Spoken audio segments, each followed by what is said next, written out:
4 PM news network में दोस्तों आपका स्वागत है। मैं हूं आपके साथ राशिद ज़हीर। बहराइच में गोपाल नाम के उस व्यक्ति की मौत हो गई गोली लगने से, ऐसा बताया जा रहा है। क्या आप इस बात का अंदाज़ा कर सकते हैं कि गोपाल की माता, परिवार के अन्य लोग जब उसकी लाश को, उसके शरीर को देखकर रो रहे होंगे तो क्या उनके आंसू झूठे हैं? क्या उनका दर्द झूठा है? क्या उनकी तकलीफ झूठी है? आखिरकार क्या उसका इतना बड़ा जुर्म था कि उसको जान से मार दिया गया? हरे रंग का झंडा हटाकर भगवा रंग का झंडा लहरा दिया अगर उसने, उसका जुर्म इतना था कि उसको जान से मार दिया जाए? नहीं, उसका जुर्म इतना बड़ा नहीं था। बल्कि हरे रंग का अगर झंडा हटा भी दिया गया तो हरा रंग क्या है? किसी धर्म के अंदर हरे रंग का कुछ इस तरह से जिक्र है कि अगर हरे रंग की ही चादर पहनोगे तो मुसलमान बन जाओगे, या भगवे रंग की चादर ही पहनोगे तो हिंदू बन जाओगे। ये सब्जियों का रंग, ये कपड़ों का रंग, ये दूर से पहचाने जाने वाली बातें, दूर से पहचाने जाने वाला, दूर से कपड़े से पहचाने जाने वाली बातों ने गोपाल की जान ले ली। मैं आपको ये बताने के लिए हाजिर हुआ हूं कि देश के अंदर उसकी मौत पर किस प्रकार से रोना रोया जा रहा है।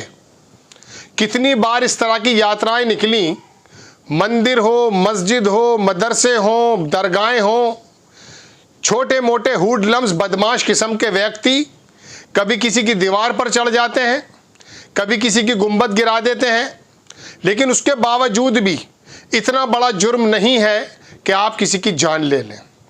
कानपुर में पुलिस के माध्यम से बताया गया था एक मुस्लिम व्यक्ति मारा गया हो या ये गोपाल मारा गया हो। सीमापुरी पर बुलडोज़र चला दिए गए हों। ये तमाम चीज़ें क्या मेरे और आपके देश की दशा और दिशा को तय करती हैं? या आरएसएस या कुछ और संगठन भी हो सकते हैं, उनकी जो मेहनतें हैं 100 बरस की, वो कामयाब होती जा रही हैं। मैं आपको बहराइच का वो दर्द दोबारा बताने के लिए हाजिर नहीं हो रहा हूँ। मैं बताने के लिए ये हाजिर हो रहा हूँ दोस्तों कि आखिरकार वो कौन से संगठन हैं जो 10-15 साल पहले इतनी ज़्यादा लोगों के अंदर उग्र भावनाएं नहीं भड़का पाए थे जितनी इन 10-15 सालों के अंदर हो चुकी हैं। आखिरकार साउथ के अंदर, तमिलनाडु के अंदर इस तरह की यात्राएं अगर निकलती हैं तो वहाँ पर तमाम वर्ग के लोग उसका इस्तकबाल करते हैं। वहाँ पर यात्राएं निकलती हैं, महिलाएं बच्चों को लेकर दिखाने आ जाती हैं, लेकिन हिंदी पट्टी पर जब ये यात्राएं निकलती हैं तो प्रशासन के हाथ पैर क्यों फूल जाते हैं? नेताओं के लिए गोल्डन अपॉर्चुनिटी क्यों बन जाती है? आरएसएस के जो बयानात आ रहे हैं उसके लिए गोल्डन अपॉर्चुनिटी क्यों बन जाती है? आपको और मुझे जानवर बनाने में क्या इन लोगों का हाथ है? इस बारे में आपको बताने के लिए हाजिर हुआ हूं और सोचना तो आपको पड़ेगा। देखिए दोस्तों, किसी भी कानून में, वो धर्म की किताबें हों या देश का संविधान हो, ये कहीं नहीं लिखा है कि आप आकर कानून अपने हाथ में लें और आकर के लोगों को जान से मारना शुरू कर दें। मैं बताना ये चाहता हूं कि जब किसी के आंसू निकलते हैं तो उसका जो नमक होता है ना, वो अलग नहीं होता है। वो चाहे गोपाल की माँ का हो या कानपुर के अंदर विशेष समुदाय के बंदे की माँ का हो, माँ तो माँ होती है, बाप तो बाप होता है। आप सोचेंगे खबर देने आया या बयान करने आया है। मुझे तो इसकी बुनियादी बातें बतानी है कि देश के अंदर एक नया वर्ग ऐसा तैयार हो चुका है जो अब इस गोपाल की मौत को भड़का करके पूरी हिंदी पट्टी को, देश के अंदर अलग अलग हिस्सों के अंदर लोगों के खून में गर्मी पैदा करके नए गोपाल बनाने की कोशिश कर रहा है। नए ऐसे विशेष समुदाय के अंदर लोगों को जागृत करने की कोशिश करेगा कि आप लोग लड़ मर जाएं। लेकिन मेरा और आपका काम है उनको रोकना, उनको समझाना, उनको बताना। कुछ चीज़ें मैं आपको दिखाना चाहता हूं दोस्तों। एक नफरती एंकर है, वो हर बार यही करता है। चलिए उसको तो मैं बाद में दिखा दूंगा आपको, पहले आप ये देखें।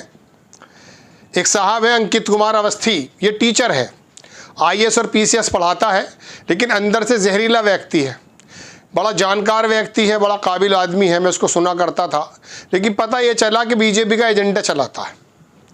लिखता यह है कि गोपाल अब इस दुनिया में नहीं है, बहराइच में मूर्ति विसर्जन जुलूस के दौरान हिंसा में गोपाल की गोली मारकर हत्या कर दी गई। उन्मादी भीड़ द्वारा कई गोली उसके सीने में मार दी गई। अगर झंडा हटाने से धार्मिक भावनाएं आहत हुई थी तब भी एफआईआर करवानी चाहिए थी, कोर्ट में जाना चाहिए था। क्या उस बच्चे की जान लौटाई जा सकती है? भीड़ तंत्र का ये न्याय नहीं चलेगा। बिल्कुल सही बात लिखी है इसने इस वक्त। लेकिन मैं आपको यही बताना चाहता हूँ कि ये तमाम चीज़ें, अब समाजवादी पार्टी ने भी इस पर कुछ लिखा है, वो भी देखेंगे आप। बहराइच में जिस गोपाल को गोली लगी है उसकी मृत्यु पूर्व वीडियो देखिए, आप भी वीडियो देख लीजिए।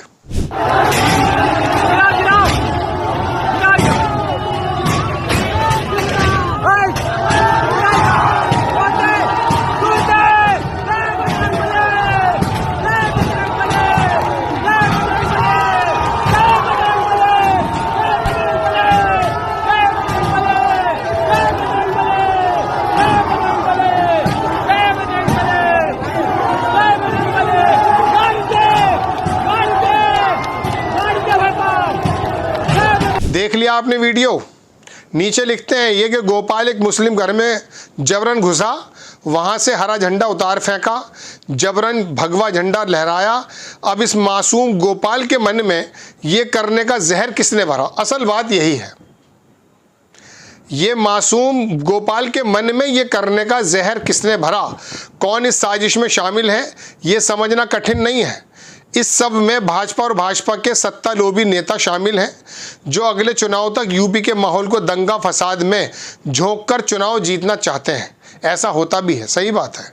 एक मासूम से दंगाई बने गोपाल ने भाजपाई सियासत के चक्कर में अपनी जान गंवा दी।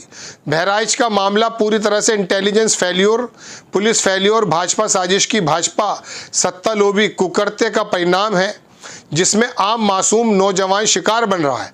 माहौल ख़राब हो रहा है और जानें जा रही हैं।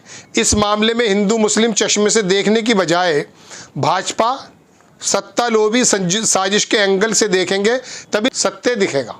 बात बिल्कुल ठीक है। मैं भी आपको दर्शकों दरअसल यही बात बताने की कोशिश कर रहा था। ये यात्राएं भय का प्रतीक कब से बन गई हैं। कोई भी यात्रा निकलती है उसके अंदर दया होती है, उसके अंदर भाव होते हैं, उसके अंदर आस्था होती है। ये कब से ऐसे लोग इसके अंदर शामिल हो गए, या अगर शामिल हो गए तो उनके अंदर नफ़रतें किसने भर दी कि मदरसे के और मस्जिद के सामने आएंगे और झंडा उतार फेंकेंगे। वो झंडा गलत था, सही था, उसे छोड़ दीजिए। आपको किसने बताया कि अपनी यात्रा के दौरान आप किसी मंदिर पे चढ़ेंगे, किसी घर पर चढ़ेंगे और झंडा उतारेंगे और गुंबदों को मार देंगे, तोड़ देंगे। और अगर तोड़ भी देंगे तो दूसरा पक्ष जो लगातार इस तरह की बातों को झेल रहा है वो कब तक संविधान पे विश्वास करके थाने जाता रहेगा? और अगर थाने जाएगा तो कब तक उसके खिलाफ कार्रवाई होगी? अभी यूपी गवर्नमेंट ने 31 बेकसूर नौजवानों को छोड़ दिया, अभी खबर आई, मैंने देखा। मतलब कोई किसी कोर्ट से उसको जो है क्लीन चिट नहीं मिली है, बताया कि हम बेकसूर हैं, छोड़ दिया गया। और बाज़ मरतबा बुलडोज़र चला दिए जाते हैं। जब चारों तरफ से इस तरह के हालात पैदा हो जाएंगे तो आप ये बताइए लोग अपने कानून को हाथ में लेंगे, जो कि गलत है। मैं आपको सिर्फ ये बताने के लिए हाजिर हुआ दोस्तों कि ये आरएसएस, भाजपा, समाजवादी, कोई भी पार्टी है, कोई भी नेता, इनके बच्चे नहीं मरते, इनके बच्चे नहीं मरेंगे। बच्चे मरेंगे आपके और हमारे। अगर आप इन्हीं लोगों के फैलाए हुए चलाए हुए एजेंडे के अंदर शामिल होते रहे तो याद रखिएगा ये गोपाल हर शहर के अंदर होगा। वो कानपुर का विशेष समुदाय, वो तबरेज़ अंसारी, वो पहलू खान हर शहर के अंदर होगा। आपको समझने की ज़रूरत है, इनके ट्रैप में आने की ज़रूरत नहीं है। कोई अगर इस तरह की खबरें बताता भी है आप उसको दरकिनार कर दें। टीवी आपको दंगाई बना रहा है, रवीश कुमार सही कहता था, चूँकि अब आके वो यही बातें करेगा। देश के असल हालातों से आपकी नज़र हटा करके इसी तरह की दंगाई बातें आपको बताएगा कि देखिए गोपाल को मार दिया गया। अब आप क्या करेंगे? आप क्या सोचेंगे कि पूरा विशेष समुदाय ऐसा है, विशेष समुदाय के लोग भी मारे जाते हैं। अब गोपाल मारा गया, लेकिन उनका कुछ नहीं बिगड़ेगा जो अपने सत्ता का जो है बाकायदा हित साध रहे हैं, उसमें कोई भी हो सकता है। इन मौतों से दरअसल वो अपनी राजनीति का रास्ता तलाशते हैं। आपको समझने की ज़रूरत है, भगवान ईश्वर तो यहाँ पैदा होता है, दिल में आते हैं। ये नहीं कि आप किसी का झंडा उतार देंगे या किसी के ऊपर बांध करके मार देंगे या किसी को आप जो है गोली से मार देंगे या आप भीड़ के अंदर ऐसे दंगाई लोग शामिल कर देंगे अपने कि वो मस्जिदों के सामने, मंदिरों के सामने, किसी के सामने आकर के जो है बदतमीजियाँ कर शुरू कर देंगे और भड़कावे की बात करेंगे। एक शीतल पी सिंह बड़े अच्छे पत्रकार हैं, उन्होंने बड़ी अच्छी बात लिखी थी, अगर मुझे मिल जाती है तो मैं आपको दिखाता हूं दोस्तों। उन्होंने खुद ही तय कर दिया है, हालांकि मैं उनकी इस बात का कितना वो करूं ये तो मैं बता नहीं सकता। बहराइच यूपी, पहले प्रशासन ने मुस्लिम बस्ती में हिंदू समाज के जुलूस से डीजे बजवाकर, देखिए पहले प्रशासन ने मुस्लिम बस्ती में हिंदू समाज के जुलूस से डीजे बजवाकर, उत्तेजक नारे लगवाकर, मुस्लिम प्रतीकों में तोड़फोड़ करवाकर दंगा पैदा किया। उपद्रव में एक युवक की जान गई। अब उस मृत युवक के अंतिम संस्कार में भीड़ इकट्ठी करवाकर दंगे को फैलवा रहा है। यही प्रशासन जब चाहता है तो अखिलेश यादव को जेपी की मूर्ति पर माल्यार्पण तक करने नहीं देता। ये प्रशासन चाहे तो कर सकता है। ये लिखा है शीतल पी सिंह, अच्छे पत्रकार हैं। ये लोकल प्रशासन, ये सरकारें जो चाहे वो करवा देती हैं। आपको समझने की ज़रूरत है। आपको खबर कैसी लगी अपनी राय कमेंट्स बॉक्स में ज़रूर दीजिए। चैनल को सब्सक्राइब कीजिए, शेयर कीजिए। नेक्स्ट टाइम मैं किसी खबर के साथ हाजिर होता हूँ। जय हिंद।